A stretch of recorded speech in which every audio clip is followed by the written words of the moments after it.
Bonsoir à toutes et à tous. Guinée Info, les titres du journal. Bananco, la zone diamantifère en phase de désenclavement. Les axes routiers qui relient cette localité des préfectures Kérouane et Kissédougou deviennent de plus en plus praticables. Puis le centre directionnel de Koloma menacé par des occupants illégaux. Des bâtiments poussent comme des champignons sur 267 hectares de cette réserve foncière de l'État. Les détails, c'est dans cette édition. Enfin, l'absence d'une heure de jeu préoccupe les responsables de l'Institut de santé de nutrition de l'enfant de Donka. Le site est disponible et les réside sur le manque de financement. Éclairage, c'est un guide. Voilà pour les titres. Encore une fois, bonsoir à la une de ce journal. 50 administrateurs locaux sont actuellement en formation sur la gouvernance à Kindia. C'est une initiative du ministère de l'administration du territoire à travers la direction du centre de formation de Sérédou. La démarche vise à redynamiser l'administration pour qu'elle soit plus proche des populations à la base. Reportage à Kindia, Mohamed Lamine Kamara. Dans la plupart des circonscriptions territoriales du pays, des dysfonctionnements sont souvent constatés dans l'exercice des administrateurs territoriaux. Cela serait dû au manque de formation à en croire les spécialistes. Avec la nouvelle politique de réforme de l'administration territoriale, le ministère de l'administration du territoire et de la décentralisation privilégie le renforcement des compétences des cadres et des élus locaux. Ici, à Fégagé, 50 sous-préfets adjoints apprennent l'alphabet de la gouvernance locale participative. L'objectif, c'est améliorer, n'est-ce pas, le niveau, n'est-ce pas, de connaissance de tous les sous-préfets à besoin, parce qu'il faut reconnaître que les sous-préfets à besoin sont les cerveaux, n'est-ce pas, dans les sous-préfectures. Et cette série de formations sera continuelle. Pour orienter l'administration territoriale vers le développement à la base, le gouvernement fait de la formation des cadres son cheval de bataille. C'est une fierté pour moi parce que je vois que c'est la matérialisation de la politique du professeur Alpha Condé qui voudrait sortir notre pays de l'ornière. Et c'est pourquoi ce développement ne peut être assuré que si nous avons des agents d'autorité formés. Parce que c'est eux qui sont en contact direct avec la population. Rien ne vaut la décision du gouvernement s'il n'y a pas une bonne application à la base.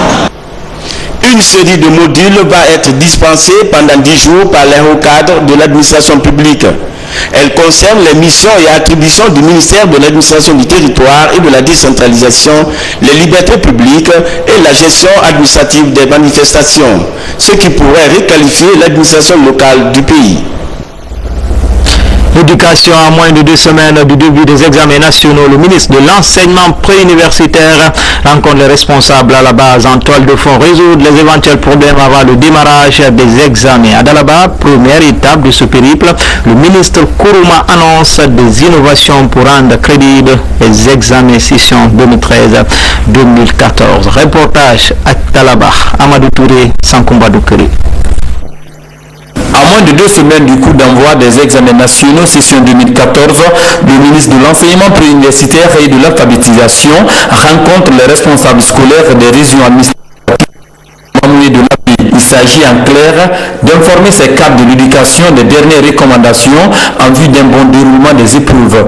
Nous avons un panel sur le point des préparatifs de la session 2014. Où en sommes-nous? Qu'est-ce qui reste? Qu'est-ce qui a complété? Voilà. Quelles sont les dispositions que nous avons déjà prises par rapport aux tâches qui sont les nôtres? Et nous irons en plénière et en fin de journée, donc nous passons en revue tout ce qui a été fait par rapport aux acquis. En plus de la tolérance zéro en vigueur depuis 2010, plusieurs autres dispositions sont envisagées cette année par le département de l'enseignement préuniversitaire pour conférer aux examens scolaires une marque particulière de sérieux et de rigueur. Cette année, les choses vont changer. Sur les feuilles d'examen, vous aurez des anonymat qui vont se présenter comme les numéros de téléphone, les numéros de carte téléphonique, c'est-à-dire qui doivent être gratuits. Donc, et le service examen, et l'élève, et le correcteur, personne ne connaîtra l'anonymat. Donc, nous travaillons de manière à ce que les correcteurs aussi soient sélectionnés à partir de cette année. Et tous les correcteurs vont avoir l'anonymat. Aucun correcteur ne va être reconduit dans le futur s'il a travaillé de manière, je ne dis pas bâclée, mais s'il n'a pas travaillé de manière correcte. Après Dalaba, Sigirin, Zérekore et Kindia constitueront les prochaines étapes de la tournée de l'équipe de supervision des travaux préparatoires des examens nationaux avec pour objectif baliser le terrain avant le coup d'envoi des examens prévus le 16 juin prochain. Toujours en déplacement de son côté, le ministre d'État des Mines et de la Géologie dans les installations de la compagnie des bauxites de Guinée CBG, de l'unité de traitement au Chiploder en passant par la boucle de rotation Kerfalayansane, a visité tous les compartiments de l'usine de Kamsar. Alpha Kabine Koulibaly, de retour de la cité des bauxites. C'est pour s'enquérir des réalités du terrain que le ministre d'État des Mines et de la Géologie, accompagné de ses proches collaborateurs, s'est rendu à la compagnie des bauxites de Guinée CBG. Le directeur général de la CBG a retracé le parcours de la compagnie depuis sa création jusqu'à nos jours. Selon lui, la CBG est une entreprise citoyenne qui contribue au développement durable des communautés riveraines. En dépit de ses efforts, les problèmes d'électricité et des parcelles persistent. Notre premier souci, c'est de relever le défi de santé et sécurité. J'ai pris l'engagement d'amener les standards de santé et sécurité, environnement et de gestion des relations communautaires au niveau des standards les meilleurs. S'agissant du problème de l'électricité, tous ont reconnu qu'il n'est pas de l'objet social de la CBG de fournir de l'électricité. Mais quand même, avec tous les acteurs en place, le gouvernement, la CBG et l'ANEM, nous allons trouver les moyens nécessaires à travers l'EDG pour qu'elle puisse fournir, comme au niveau de Conakry ou au niveau des autres régions, l'électricité au niveau de la ville de Kamsa. Le ministre Kerfalayansane a tout d'abord expliqué l'importance de la signature de l'accord sur le projet Simandou avant d'indiquer que le gouvernement a pris des dispositions pour régler tous les problèmes évoqués par la direction de la CBG. Pour que la compagnie puisse bien travailler, il faut que ses relations avec l'environnement local soient de bonnes relations. Et nous allons travailler pour pouvoir renforcer ces relations. On constate également que la compagnie travaille selon des standards techniques très élevés.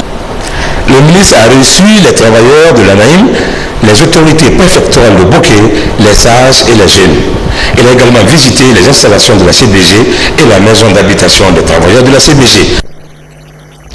Et puis cette bonne initiative de l'intercentrale de l'éducation qui entend organiser les enseignants en association pour l'acquisition d'un toit. Initiative de l'association pour le développement de l'habitat social. Ainsi, les enseignants guinéens peuvent à partir de cette association acquérir un logement décent. Sekou Fernand Kourouma, Amarako Bassouna nous signe ce reportage. Indicateur important dans la lutte contre la pauvreté, l'accès à un logement décent est inscrit aux objectifs du millénaire pour le développement. En Guinée, la question intéresse le gouvernement qui a déjà entrepris des démarches dans ce sens. Il vient d'ouvrir un vaste chantier dans la périphérie de Conakry où seront construits des bâtiments sociaux. C'est au regard de cette problématique d'ordre mondial que l'Association pour le développement de l'habitat social, en partenariat avec l'intersyndicale FSPE et le SLEG, s'interroge sur le comment acquérir une maison sociale. Il faut savoir que le logement social ne peut se faire qu'avec les ayants droit. Si tu les élimines, tu ne pourras pas avancer. Les ayants droit et l'État, c'est les trois composantes. La société ou l'organisation qui initie, les ayants droit qui participent et au financement aussi d'ailleurs, et l'État qui apporte son appui institutionnel. À ce jour, l'acquisition d'une habitation décente pour les populations les moins nanties est un véritable obstacle à franchir. De l'autre côté, nous avons dit que nous voulons faire de l'habitat une priorité, mais également un droit, que cela se matérialise parce que ça figure parmi les droits fondamentaux quand même d'un homme, être logé, être vêtu, être scolarisé, être soigné. Je crois que c'est des éléments qui sont là et avoir la nourriture, je crois que c'est des éléments qu'on ne peut pas contourner. Et si en tout cas on veut faire à sa population une bonne base, je crois que c'est des éléments qu'il faut trouver après. Pour ces enseignants qui seront désormais membres de l'association sociale pour l'acquisition d'un toit, cette formation vaut son pesant d'or.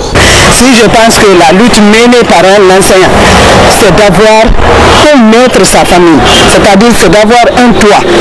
Donc si aujourd'hui nous avons l'opportunité de suivre une telle formation pour la sensibilisation des enseignants à ce qu'ils puissent adhérer à cette mutuelle, ça ne pourra que nous réjouir. le gouvernement multiplie les actions avec des partenaires crédibles pour que d'ici à 2021, chaque Guinéen ait un logement décent. Toujours dans l'actualité, le centre directionnel de Koloma, d'où nous émettons, est de nouveau sous la menace des occupations illégales. Cette réserve foncière de l'État de plus de 267 hectares connaît en ce moment de nouvelles constructions de bâtiments. Et vous allez le voir, certains anciens occupants reviennent au nom de l'application d'une décision de justice. Pendant ce temps, 42% du site reste occupé par des particuliers. Sur le dossier enquête de cette édition, il est signé de Ansoumani Toumani Kamara.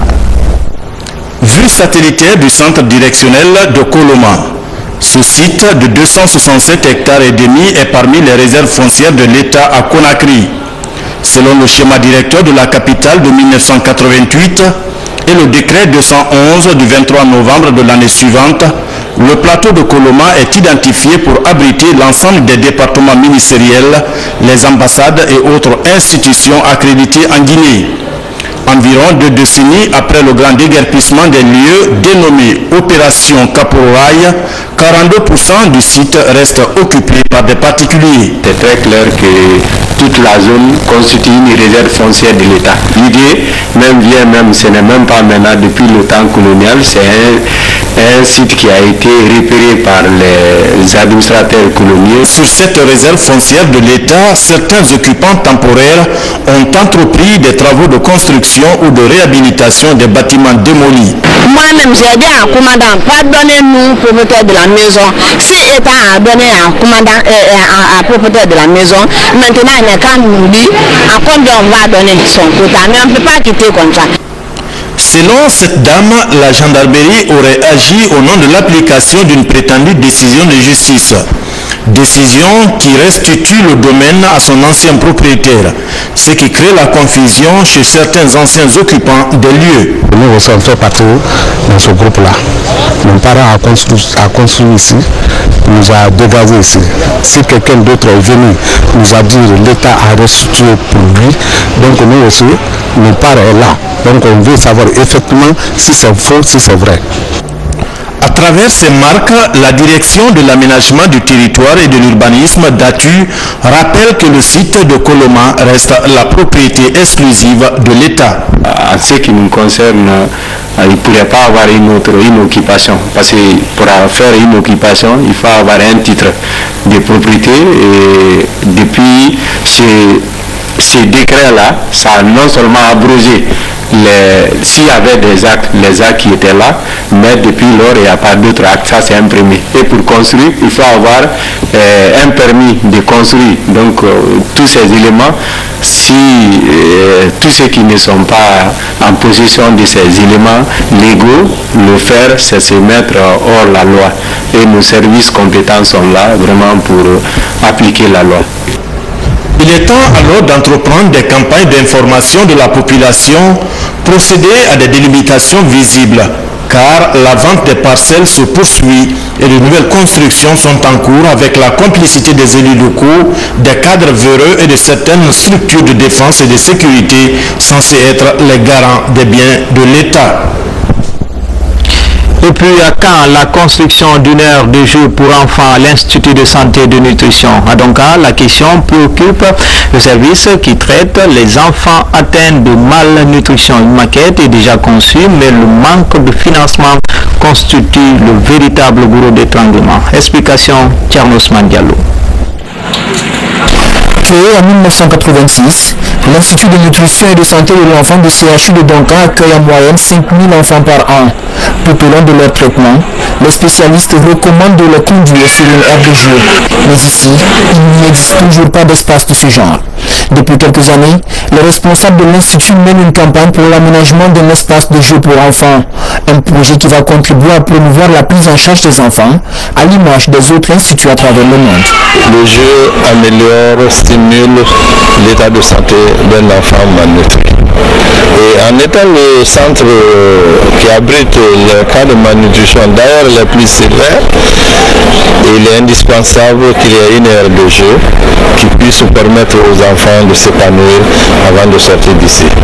L'aménagement d'une aire de jeu est inscrit parmi les priorités de l'Institut, un rêve qui pourrait sans doute devenir une réalité. Et avec la nouvelle politique de santé maternelle et infantile, Dr Kalim pense pouvoir toucher le cœur des autorités et des organisations impliquées dans le secteur afin de relever le niveau de cet établissement sanitaire. Un des premiers signes pour le médecin, pour les parents, cet enfant qui était dans cet état léthargique, qui ne jouait pas, qui ne faisait plus rien, commence à jouer, commence à sourire. Quand il voit ses collègues, il a envie d'être avec ses amis. En attendant que le projet de construction d'une aire de jeu pour enfants voit ici jour, ce sont les parents qui tentent de réconforter leur bébé avec ceci par exemple. D'autres se contentent de les admirer tout simplement, ici dans la cour de l'Institut de nutrition et de santé infantile. Environnement à présent avec cette table ronde sur la problématique de gestion des ordures plastiques. Des cadres du ministère de l'Environnement et de l'Industrie se penchent sur la problématique. Des recommandations ont sanctionné la rencontre, notamment le recyclage des déchets plastiques. Alia Kamara nous signe ce reportage. En réunissant les acteurs de la filière plastique, le ministère de l'Environnement amorce une nouvelle vision dans la lutte pour l'assainissement de la capitale. Conakry croule sous les ordures, soit 1200 tonnes de production jour, et l'essentiel est composé de déchets plastiques. D'où cette table ronde pour appeler les acteurs à prendre des mesures. Les sachets plastiques deviennent un vrai problème de santé publique et contribuent à la dégradation d'un environnement déjà pollué. La préoccupation majeure de mon département est de trouver une solution qui aide à minimiser les dégâts des déchets plastiques sur l'environnement et en même temps la sauvegarde des emplois existants dans la filière. Les débats ont permis d'entendre les voix des petites associations de pré-collecte d'ordures. Elles demandent notamment aux sociétés productrices de plastique de réfléchir à un moyen de récupération des déchets plastiques. Nous allons mettre en place un comité pour travailler sur les déchets en plastique. Aujourd'hui, nous sommes en table ronde, mais il faut une unité. Là où ces sociétés seront remplacées. Pour l'instant, on nous parle de sachets. Eau de vie, etc., etc. Nous vous demandons de mettre partout dans tous les quartiers, vous allez employer les gens pour ramasser vos sachets. Les échanges d'idées ont abouti à la rédaction de plusieurs recommandations, dont la mise en place d'un programme de récupération et de valorisation des ordures plastiques. Les sociétés productrices se disent prêtes à accompagner le ministère de l'Environnement. Cette table ronde a été initiée, c'est pour pouvoir coordonner les actions des PME et aussi des industriels en vue d'une meilleure élaboration d'un plan stratégique pour la gestion des déchets plastiques. Les rues de Conakry sont jonchées de ces déchets plastiques et en attendant l'application des recommandations issues de cette table ronde, les conséquences sur l'environnement continuent de se faire sentir. Dans la page santé, suite à l'apparition de nouveaux foyers de la fièvre hémorragique à virus Ebola à Conakry et à l'intérieur du pays, la commission interministérielle de riposte présente la situation actuelle, explique les raisons de cette réémergence et annonce des mesures pour circonscrire l'épidémie et éviter l'apparition de nouveaux foyers. Ebola, les derniers chiffres, c'est avec celui d'Ekira. La réémergence de la fièvre hémorragique Ebola et les dispositions à prendre pour éviter de nouveaux foyers de l'épidémie. Telles sont les principales articulations de ce tour face-à-face entre la commission interministérielle de riposte et la presse nationale. Il était question de situer les causes de cette réapparition, les contraintes liées à la prise en charge des cas, mais aussi le suivi des différents contacts. Quand on parle de 208 cas confirmés, disons aujourd'hui à ce jour, nous avons 206 cas confirmés. Mais ceux qui veulent faire des sensations, ils disent seulement 206 morts. Donc les guéris, les autres, ceux qui sont hospitalisés, on met tout ensemble au compte de décès. Et c'est ce qui fait que le chiffre est parti. Sur la réalité, le représentant de l'OMS a immédiatement contacté la base, lui a dit non, le chiffre que vous êtes en train de donner, ce n'est pas le vrai chiffre. À l'issue des débats, il ressort que la persistance de l'épidémie avec 2 foyers supplémentaires à Bofa et à Télémélé est due essentiellement au relâchement des mesures d'hygiène, mais surtout aux difficultés liées au suivi de certains contacts, jusque-là réfractaires aux services de santé. La sensibilisation à tous les niveaux devient ainsi la piste idoine pour venir à bout de la maladie. C'est de la communication, c'est de procéder à la sensibilisation de la population. Et nous avons interdit le transport des corps d'une localité à une autre, quelle que soit la cause du décès. Quand il y a décès dans une communauté, essayez de faire appel au service de santé pour venir investiguer. Ou quand il y a des décès communautaires, ces corps sont dirigés là, ils sont entretenus, mis dans le cercueil et envoyés à l'intérieur, et ça draine la population, ça draine du monde. En attendant, les causes de tous les nouveaux cas sont situées et les investigations continuent. Guékedou, Télémélé, Bofa et Conakry se répartissent les 29 malades confirmés positifs au laboratoire. Jusqu'à la date du 5 juin dernier, 206 cas sont confirmés, dont 126 décès et 51 sorties guéries des centres de traitement. On note un taux moyen de suivi estimé à 95% pour les 1205 contacts identifiés dans le pays. Justement, Kira, depuis l'apparition de cette maladie, les Amis de la Guinée multiplient leur soutien aux populations. C'est le cas de la société Aloufère qui vient d'offrir un lot important de kits d'hygiène à la direction préfectorale de la santé de Bofa. Un geste qui va permettre de réduire les risques de contamination de cette épidémie. Ça, Martin Francina Dounou, de retour de Bofa. 4 cas se sont avérés positifs depuis la découverte de Ebola dans la préfecture de Bofa il y a plus de 10 jours. Selon les responsables de santé, parmi eux, 3 décès, dont un à Koba. Face à cette menace, la société Aloufère rapporte un lot important de kits d'hygiène à la direction préfectorale de la santé. Il s'agit de 9 cartons de 1000 gants médicaux en lactase, 44 cartons de chlore et plus de 60 cartons d'eau de javel. Étant de la communauté, et notre campagne s'intègre parfaitement avec la population. Donc toute maladie qui est de nature à emmerder cette population, nous estimons que nous sommes directement emmerdés. Par conséquent, il est absolument indispensable que nous intervenions afin que cette population et nous soyons tous mis à l'abri de cette maladie qui sévit à travers notre pays. Un comité de gestion de cette pandémie est mis en place. Il est coordonné par le préfet. Cette contribution permettra à coup sûr d'éliminer Ebola dans la préfecture de Bofa, parce que avec cette quantité, on pourra approvisionner tous les centres de santé. À travers ces gestes d'une valeur de près de 40 millions de francs guinéens, la société traduit donc sa volonté de contribuer à réduire les risques de contamination de cette pandémie dans la localité. Et puis les jeunes médecins infirmiers de la cardiologie tirent leurs conclusions sur les défis à relever dans ce domaine médical, et cela fait suite à une série de consultations à Conakry, une sortie qui annonce le lancement officiel des activités de cette nouvelle ONG spécialisée dans le dépistage et le suivi des maladies cardiovasculaires. Habib Thiam, Adama Elza Traoré. Les maladies cardiovasculaires constituent de nos jours un réel problème de santé publique. Comme dans les autres pays, en Guinée, l'inquiétude est partagée par les autorités sanitaires qui se félicitent de la création de cette nouvelle ONG dénommée les jeunes médecins et infirmiers de la cardiologie. Je me félicite au nom du gouvernement de cette heureuse initiative que nous saluons. Initiative des professionnels de santé d'amener cette nouvelle ONG qui se donne pour objectif prioritaire le dépistage et la surveillance, ainsi que l'information et l'éducation des populations quant au risque et les moyens de prévenir ces affections cardiovasculaires et leurs complications qui sont devenues de nos jours un réel problème de santé publique. Les jeunes médecins et infirmiers de la cardiologie ont offert des consultations dans plusieurs services de l'administration. Les résultats du diagnostic affichent un besoin imminent en matière de suivi cardiologique dans le pays. Au terme de nos activités, nous avons compris que la population guinéenne est très mal informée sur les maladies cardiovasculaires. Je vous avoue que quand on a fait la consultation à Boulbiné, sur 63 personnes qui étaient hypertendues, il y a au moins 44 qui ignoraient qu'ils étaient hypertendus. Comme il a été dit au cours de cette présentation, la maladie cardiovasculaire, c'est la nouvelle épidémie.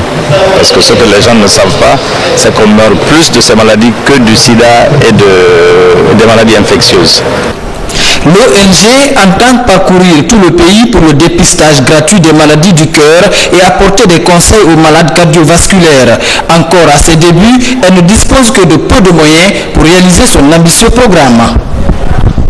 Comme annoncé dans les titres, la zone diamantifère de Banankoro en phase de désenclavement, l'axe routier Banankoro-Kirwani et celui de Banankoro-Kissidougou deviennent de plus en plus praticables. Les travaux sont exécutés par l'entreprise Guiter qui décide d'intervenir sur les pistes autrefois peu fréquentées à cause de la dégradation très poussée de la chaîne de montagne. Voici le constat de notre reporter basé dans la région, Elhadj Fodé Bangali Fofana.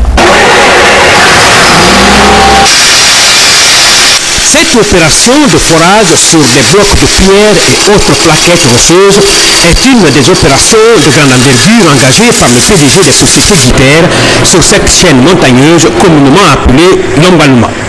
Les travaux se situent dans le cadre de l'amélioration de l'état de cette piste rocailleuse qui mène à la zone diamantifère de Banankoro. Banankoro est une localité située dans une zone très accidentée, ce qui rend son accès très difficile pour les usagers et cela de tous les côtés sur cette chaîne de montagne. On va envoyer une équipe composée de fourreurs, de techniciens pour fourrer des choses et dynamiter pour pouvoir améliorer l'état de la route. La réalisation de ces travaux d'amélioration de l'état de la route sur cette chaîne montagneuse longuement nécessitait l'utilisation des explosifs. Avant le dynamitage, nous sensibilisons, nous passons des communiqués à la radio, sensibiliser les villages environnants afin que tout le monde reste sur place et que même les animaux soient aussi attachés. Face à cet exemple de patriotisme du PDG des entreprises Guiter, les populations des communautés villageoises traversées par cette route ont tenu à travers ces champs et danses populaires à magnifier la politique de développement du pays tant ambitionnée par le professeur président Alpha Condé et qui est en train d'être mise en œuvre. Au chapitre politique, la famille RPG Arc-en-Ciel s'agrandit davantage avec de nouvelles adhésions. Ce sont des jeunes qui évoluent dans certaines formations politiques du pays qui viennent ainsi de prendre leur carte de membre au sein de la mouvance présidentielle. Les échos d'une adhésion, c'est avec Moussa Bangoura.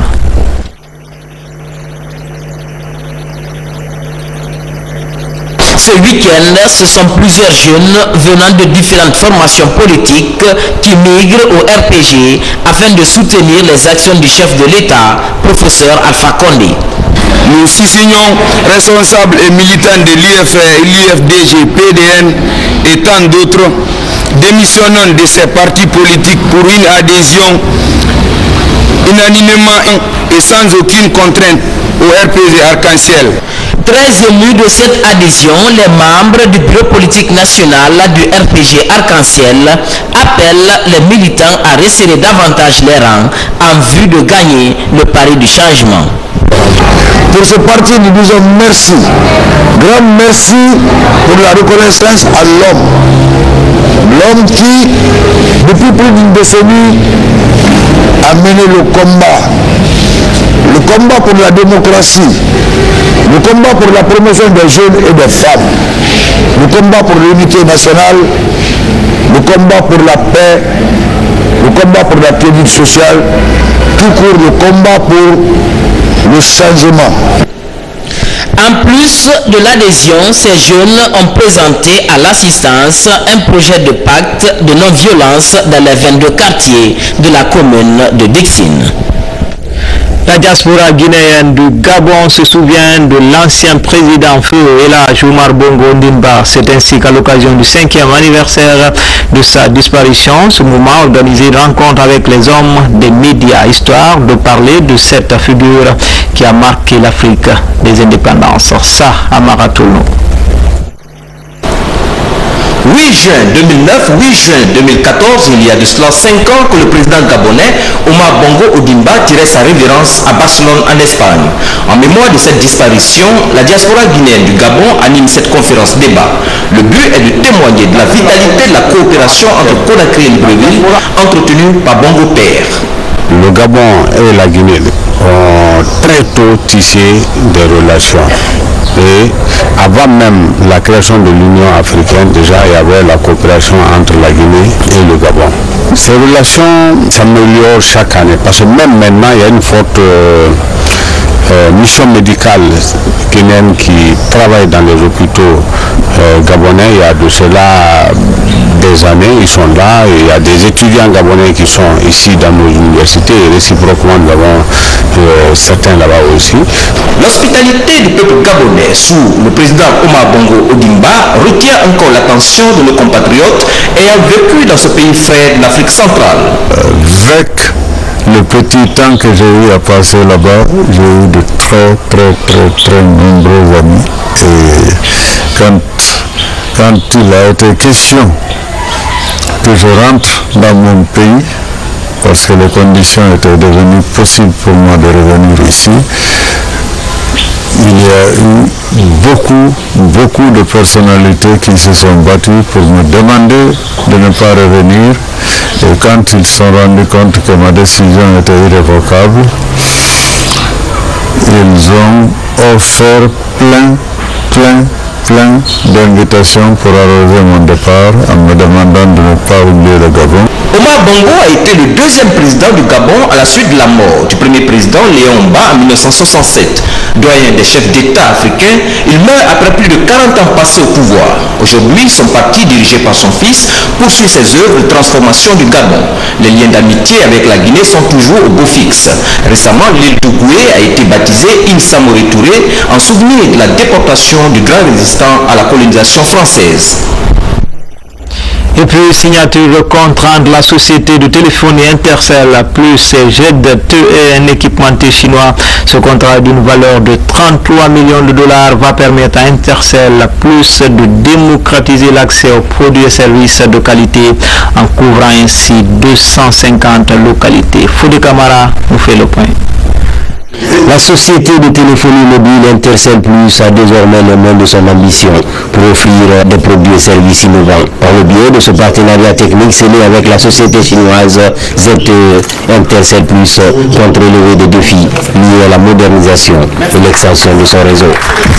Nous avons bien sûr lancé un appel d'offres avec tous les autres équipementiers et c'est ZTE qui a gagné brillamment l'appel d'offres, principalement du fait du caractère très innovant et de dernière génération des équipements que nous avons utilisés, de l'accompagnement qu'ils vont faire et surtout de leur volonté de former les ingénieurs guinéens.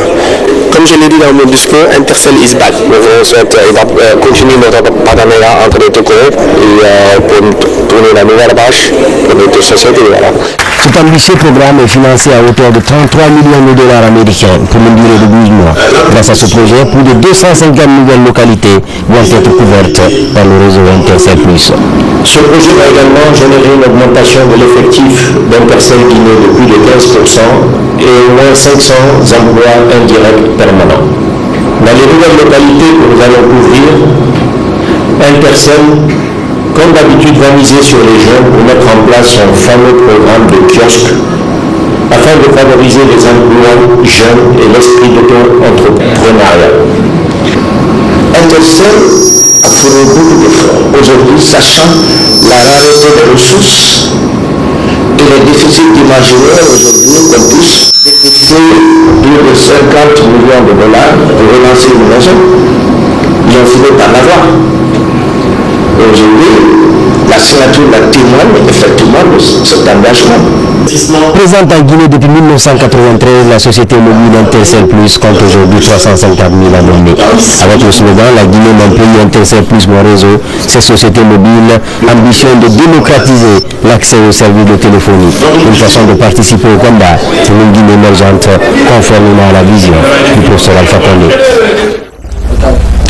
Enfin, un plus bref sport foot avec la suite du championnat national Ligue 1 Nimba Mining au compte de la 16e journée. Le Fellow-Star de l'Abbé a fait match nul avec FC Baté et coup dur pour le Royal Athletic Club en déplacement à Sigiri. Le club de Koléa a été tenu en échec par la saga de Sigiri dans son chaudron du stade Kankoumoussa de Sigiri. Le club de Kaloum Laïska occupe toujours la tête du championnat et l'espoir de l'Abbé est désormais abonné à la dernière place. C'est tout pour les infos. Tout le plaisir a été pour moi de vous servir.